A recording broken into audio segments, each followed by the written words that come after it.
welcome to Jurassic Minutes, the minute-by-minute podcast reviewing all of the Jurassic Park sequels 1 minute at a time. I'm Brad. I'm Dave. And today we're here for a special record. We weren't going to have a show out this week, but during the past week, Behind the Gates on Facebook have released some high-definition production photos, some of which we've seen before and some we haven't. David, this was a bit of a surprise. Yeah, it is. It's actually an incredible surprise because some of these I never thought I'd actually ever see in the condition that they're in. I mean, most of the time that we've seen most of these pictures, it was on the DVD as those terrible, terrible quality pictures, you know? Mm. Yeah, it continues to amaze me now, 20 plus years after the film. We're sort of going through that slow period now with the film getting back into, or the franchise back into popularity, and that occasionally you'd still have one or two behind the scenes things that might come out. Being in touch with Todd and that and getting some stuff off him was great as well, just to see that there's more material out there that we knew and it's coming out into the world. And as you said, a lot, probably over half of these images we've seen already, but they'll blurry, they'll sort of real low res and real small, like nearly thumbnail size pictures. Mm-hmm. But this stuff's HD quality with a lot of detail. Starting off, one I'd like to talk about, there's a shot here, and we discussed in a minute, with the hunters' vehicles lined up on one of the tar roads, or asphalt roads, in that park area, and Spielberg checking one of the cameras out, and in the background you can actually see through the trees to the car park area where the RV was set up with the gatherers camp. Yeah, I like that one too, and I also like that we get one that is similar, but it's from the other side of the tree line. We've had that picture before. In fact, we've had that picture since the Hammond's Office marketing viral site. Mm. But it's always been, again, low res, low quality picture, and we've never actually gotten to see it before in the quality that we've seen it, to actually see the details of what's going on in the background. Yeah. You know? Yep. Yeah, well, that's it. Like, a lot of these photos, you've been able to make out the foreground stuff in the past, like this, the photo of the group sitting there looking at the camera, but never before. I found one of the old photos and had looked before, and there's no way you can identify that being the RV through the trees. It's just the definition isn't there to see it, but now you can see, you can clearly see the RV through the trees. You can see blue tarps, which probably were on top of the Mercedes M-Class, the open one anyway, just to keep the weather out of it between shots. One other interesting one too is Phil Tippett on scene for the roundup, and he's got one of the brachiosaur maquettes. Mm-hmm. Never actually made into the film, but no, it's supposed to be a Momenchiosaurus. You can see they kind of chopped it up a bit to be more elongate and match more of the Momenchiosaur. Yeah, it doesn't have the swooping neck like the brachiosaur normally would. No. But it still looks like its head, like a brachiosaur head. Oh, yeah, it is, because it looks like they might probably chopped up one of the Stan Winston models a bit. Mm. And you've still got those real long front legs of the brachiosaur as well. Mm-hmm. But it's good to see that. They've also got the Parasaurolophus marquette there as well, yeah. Which is good to see. The next picture shows actually a close-up of that Parasaurolophus maquette. I think Dennis Muren is holding it. He's got a straw hat. Oh, yeah, that's Dennis Muren, not Phil Tippett. Yeah. Oh, and there's some fantastic colouring in that marquette too. Mm-hmm. Just for something that's a stand-in on set. Yeah. Well, it was also used for a lot of times color and lighting references for ILM later on. Yep. That's why they got that big white ball in the background there for white balance. Yep. Where's the... The interesting thing is that this picture is actually taken on the private ranch in Fieldbrook. Mm-hmm. Yeah, just going into a couple of my favorites, though, we got one here of Spielberg talking to Julianne Moore in the redwoods, and Julianne Moore's just squatting there among the ferns. You don't know what they're saying to each other, but Spielberg looks like he's kind of like directing how Julianne Moore should be squeezing and touching the animatronic baby Stegosaurus. Mm. He's kind of got his hand in like a squeezing motion, you know? Yeah, and she's definitely got a look of delight on her face too. Like, guessing to be interacting with that animatronic. Yeah. I But think pretty much everybody who's ever interacted with one of these animatronics on these movies have said that they love interacting with them. yeah, yeah. Well, even there's a couple of shots there which we've seen before of Spielberg sort of being down next to the Stegosaur and tracking its eye line and stuff like that. Mm-hmm. A lot of sort of character photos here of Nick in Sarah. All those sort of ones, Dita, we've seen before, just production images that they've had out. But there's a couple here of Sarah and Nick in the Hunter's camp as well, which is fantastic. And that's actually a deleted scene still. It's a brand new still we've never gotten before of when they're sneaking around the Hunter's camp before they cut the lines. In fact, I think you can see, Nick's got Nick has the the bolt cutters in his hand there. Yeah, yep. Yeah, he still hasn't put the handles on them yet. He must just be taking them out, getting them ready. But just sneaking around behind the tents here, and you can see Ludlow, Burke, and Dita sort of talking pre-investment speech, which might go into a little bit of that stuff from the shooting script where they're discussing the herbivores and the coast and the next roundup for the next day. Mm-hmm. Now, one thing I do like here is that you can see behind them, it looks like a sculpted cliff face. I wonder if they're reusing something from the ravine chase as a backdrop, possibly. You never get to see that their camp is actually somewhat in a ravine in a way in the actual final film. Yeah, well, we have the shot of the gatherers looking down on the camp from obviously a little bit of a higher up vantage point, and even both scripts are described as being the gatherers looking down from the top of a ridge. This is a lot steeper, and obviously they've just put this up to hide the wall of the studio.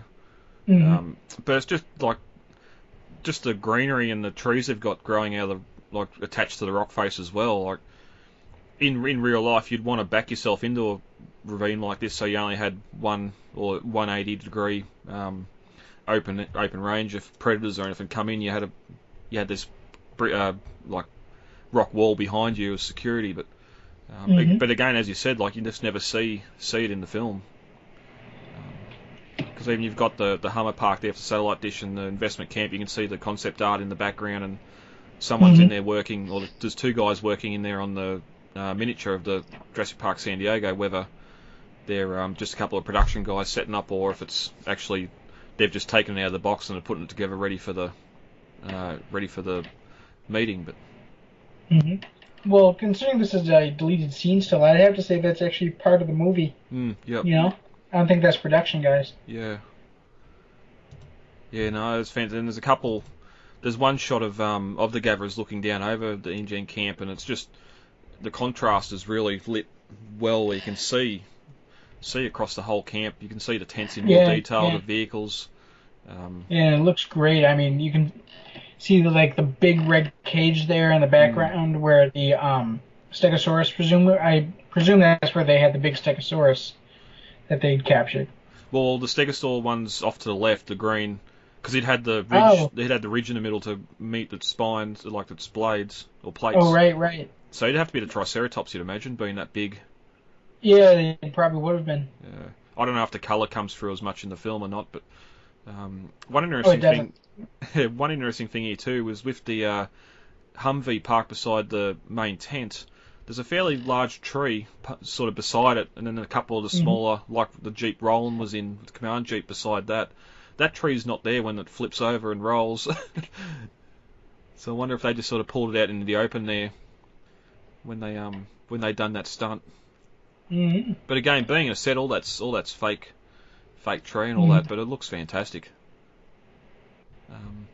And I like how in here you can see how the camp actually goes, how it backs into the foliage and is separated into two areas, like it is in the shooting script where they describe one parts with the dinosaur cages, the other parts with the actual gatherers, tents and equipment and stuff. Yep. And then again, just to continue on what would have been the deleted scene, you got Sarah sort of getting some poses beside some vehicles as well during the sabotage. There's one there behind the one of the Hummers. Not Hummers, one of the Unimogs.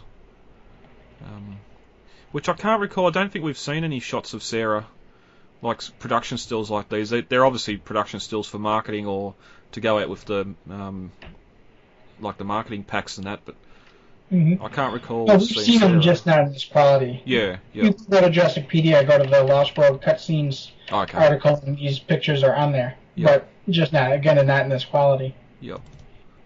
And then sort of moving on, there's a couple of photos here too we've seen before of the trailers, the trailer sequence with the rear trailer hanging over the cliff and upside down. One thing I never noticed before was the damage section on the side of the rear trailer that's there beside the ladder. Yeah. Which is obviously where the Tyrannosaur hit it. One thing I do like about that one shot where we get pulled back, it's in the making of book, but again, not in this quality.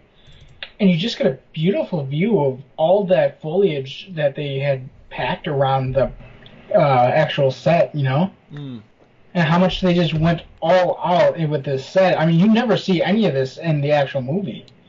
But it's all there, you know? Yeah, and we discussed during the Sliders episode just how much they put into the sets, even though some of it would never end up on camera. Even with the quality here we get now, like just seeing all the mud, which would have been sprayed up along the side of the trailer, which would have been there after it rolled, but you never really see that detail. You see a little bit on the side when Ian looks out. You can see some mud and moss and that on the window and the bars, but never to this much detail. No.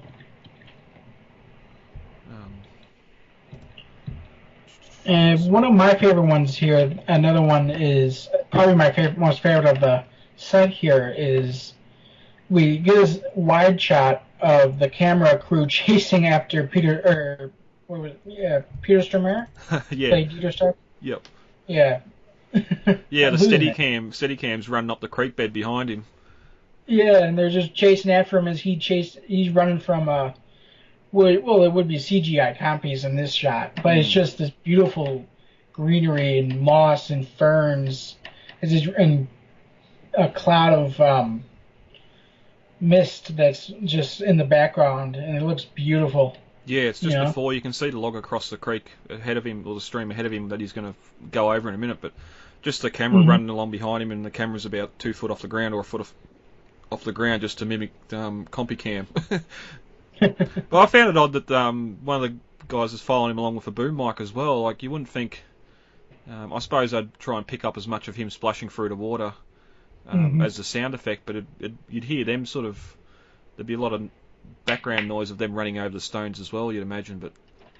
Yeah, but that's what the sound design is for. They cut all that out and then add in special sound effects. They add in this...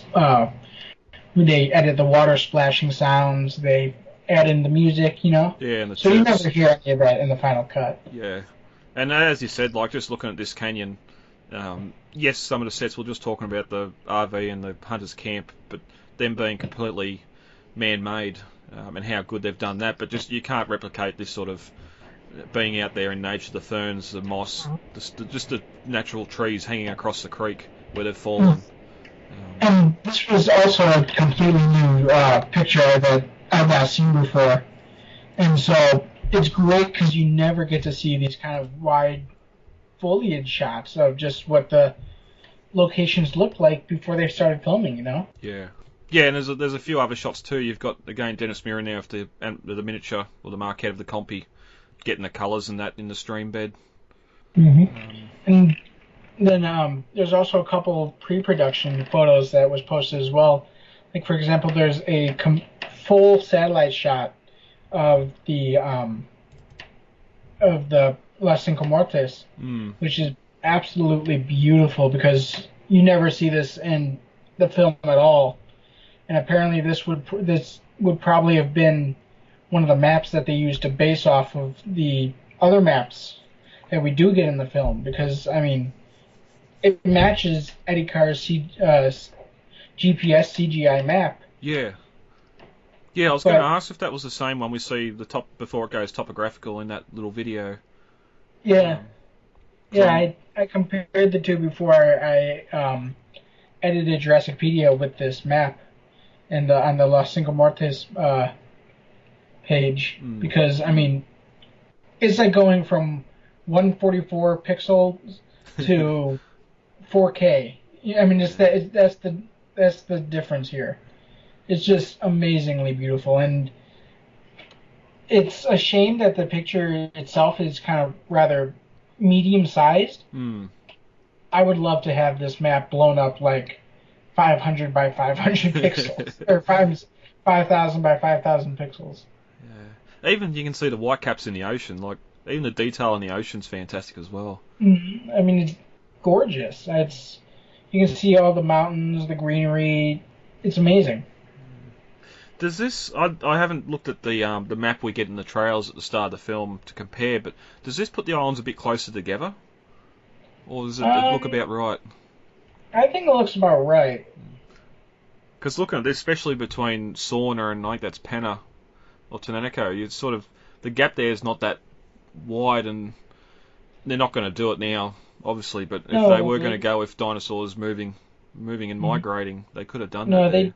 If you look at the Las Cinco Mortes map on the trailers, for example, just Morta and Sorna are both very close, are about that close together, and I believe it's Tacaño that is that one. Pina's the one at the end. Okay, yeah. That little poop-looking one at the end. It's somebody who described it when I reposted the picture. But that's again, like that's just the last couple of months. All of a sudden, we've come out. We've got topographic maps of Sorna and the other islands, and again, just stuff we didn't really know existed or in this quality anyway. All we need now is the other map that was in the trailer up above the kitchen when Kelly walks through. It was sort of similar to this, but it was more of a, as maps are, that light blue as the ocean and the more of a green. I suppose one last. Oh, go. Yeah, go ahead. I suppose one last one I want to talk about is a good shot here of Nick in the communications room. Again, a lot more light, not dark. You can see a lot more of the equipment. You can see some of the screens, and one of the computer monitors it looks like it's a little bit blurry, but looks like it's an InGen logo on the screens. And I'd just love to know what's on those screens without the foliage being there. Yeah, really. Whether it's sort of some sort of just data being put on screen. Because even as we discussed earlier, going back to the trailers and just the animal bios that are just on the screen on loop in the trailers, like even that's a good little thing to see now finally of what the animal information is, and it's just something in the background as filler.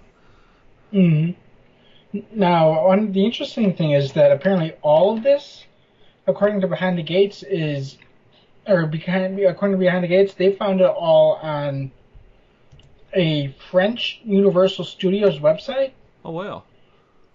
Which seems to show it as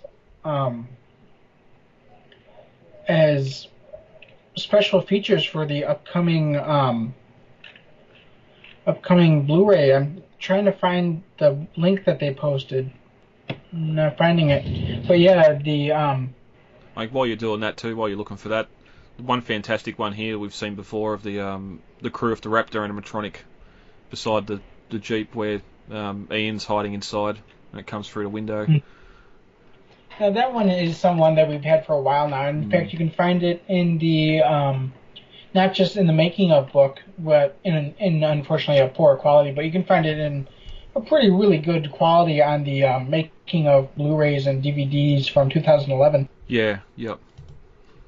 And there's a couple of the Worker Village, one looking down Main Street that we've had for a while, and one good one of when Ian, Sarah and Kelly come into the Worker Village, just to look from the operations building back at the Main Street, and just see some of the detail, just the pipe work that goes out, and then the skeletons in the background of that wonderful set. Here it is. I was able to bring it up from my cache, my computer cache. Now, unfortunately, it is in French, so I cannot read a word of it. But yeah, these are all special feature images from the new upcoming, what is it, the 4K, I think? Yeah. And the 4K Blu-ray that they're releasing. Yeah, that's going to be good if they've got new material on there. Mm-hmm. If this is just some of the production photos they're going there, hopefully they've got a new featurette or something. A bit more behind the scenes stuff. There's one photo here of Spielberg and crew looking at, I'm guessing looking at dailies or something. There's a concrete column behind them, half blue and half painted white. And then there's like it looks like a concrete retaining wall up behind them. Have you got any idea where this is? It's got tiled or pavers on the floor as well. It's not. Which picture is this? It's towards the end. Steven's looking at some dailies on a camera, and you got a heap of crew behind him. And there's a concrete pillar with an arch. The arch is just outside a shot. Oh, I know what that one is. That one is the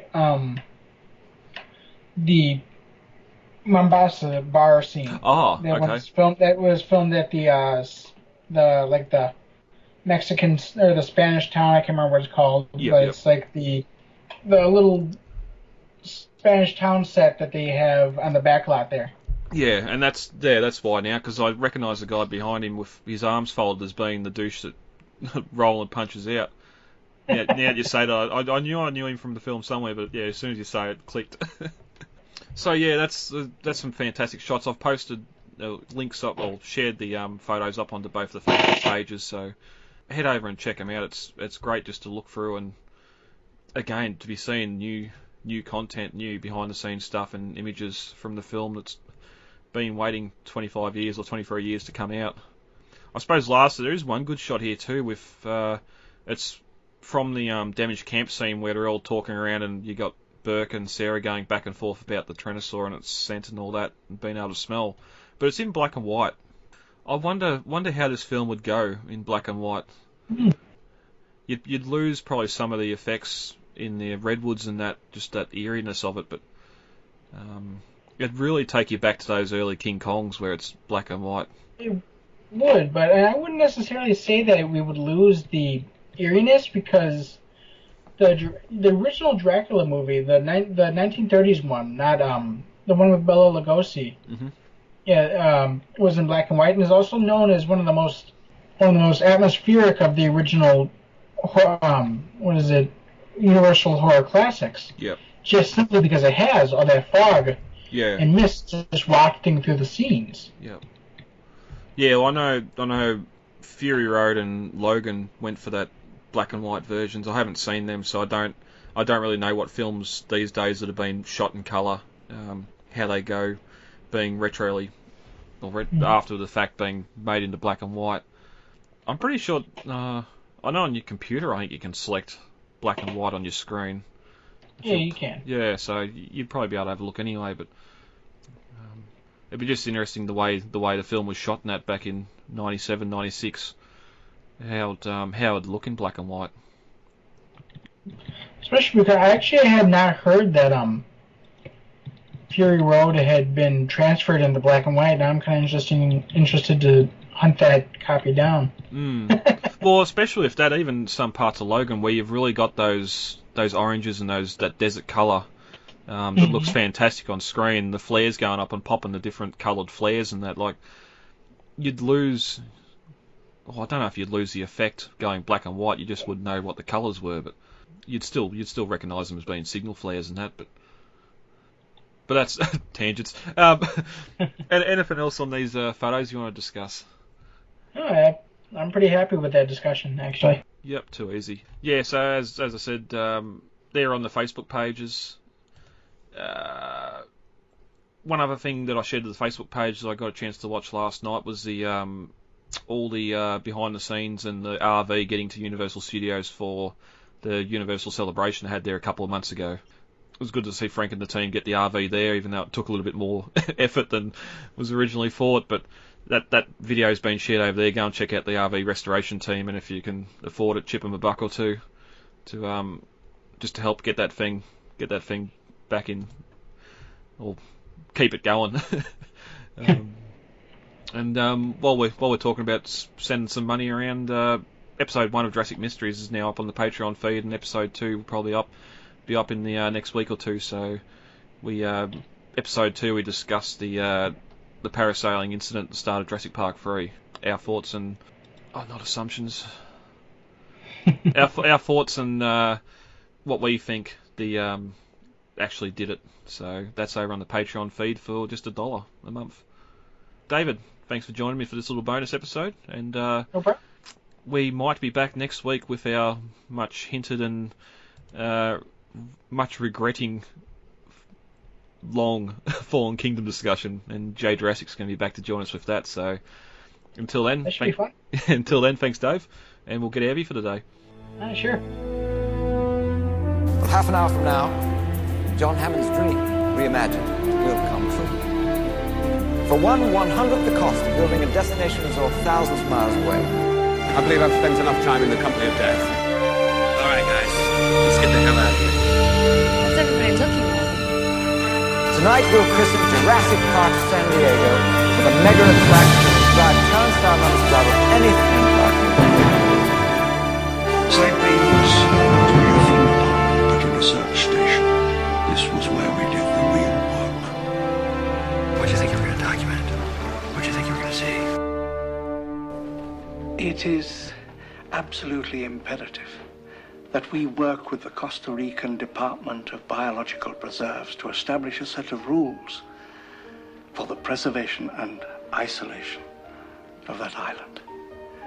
These creatures require our absence to survive, not our help. And if we could only step aside and trust in nature, life